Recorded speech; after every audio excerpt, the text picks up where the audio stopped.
ሰኞ ዕለት 1 መርገመ በለስ የሆንበት ዕለት 2 አምጾተ ቤተ መቅደስ የተፈጸመበት ዕለት። በኦሳና ዕለት እሁድ በመሸ ጊዜ ከ12ቱ ሐዋርያት ጋር ጌታችን ወደ ቢታንያ መጣ። በማግስቱ ሰኞ ከቢታንያ ሲወጡ ተራበ። ቅጠልም ያላት በለስ ከሩቅ አይቶ ምናልባት አንዳች ይገኝባት እንደሆን ብሎ መጣ። ነገር ግን ከቅጠል በቀር ምንም አላገኝባትም።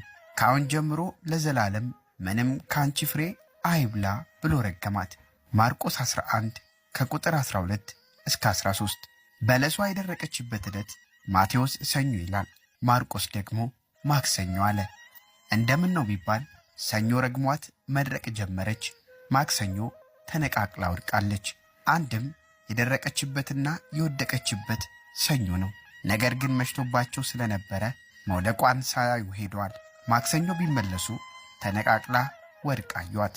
ማቴዎስ የደረቀችበትን አይቶ ሰኞ አለ። ማርቆስ በቦታዋ ያጧትን አይቶ ማክሰኞ አለ። ወንጌል አንድምታ። ትርጓሜ። አንድም በለስ የተባለች ቤተ እስራኤል ናት። ፍሬ የተባለች ሃይማኖትና ምግባር ናት። ፍቅር፣ ምግባርና ሃይማኖት ከእስራኤል አላገኘም። በዚህ ምክንያት መሥዋዕት አይገኝብሽ ብሎ ረገማት። ከዚያም ትንቢት፣ ክህነትና መሥዋዕት ከቤተ እስራኤል ጠፋ። በለስ ቅጠሉ ሰፋፊ ነው።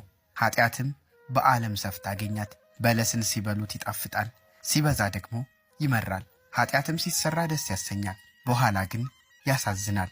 በለሷ ስትረገም ፈጥና መድረቋ የአዳም ምክንያት ከደረሰብን ዕዳ በደል በጌታችን እንደጠፋለን ሲገለጽ ነው። 2 አንጾተ ቤተ መቅደስ የተፈጸመበት ዕለት። ቤቴ የጸሎት ቤት ትባላለች ተብሎ ተጽፏል፣ እናንተ ግን የወንበዴዎች ዋሻ አደረጋችኋት። ማቴዎስ 21 ከቁጥር 13። ጌታችን ወደ ቤተ መቅደስ በሄደ ጊዜ የጸሎት ቤት መሆኑ ቀርቶ የንግድ ቤት ሆኖ አገኘው። የሚቀጡበትንና የሚሸጡበትን በታተናቸው፣ አስወጣቸውም። ትርጓሜ። አንድም ማደሪያ የሆንን እኛ የአዳም ልጆች ኃጢአት ሰፍኖብን ቢያገኘን ኃጢአታችንን ሁሉ እንዳስወገደልን፣ እንደመለሰልን፣ እንደደመሰሰልን ያሳያል። ሶልያና ሚዲያ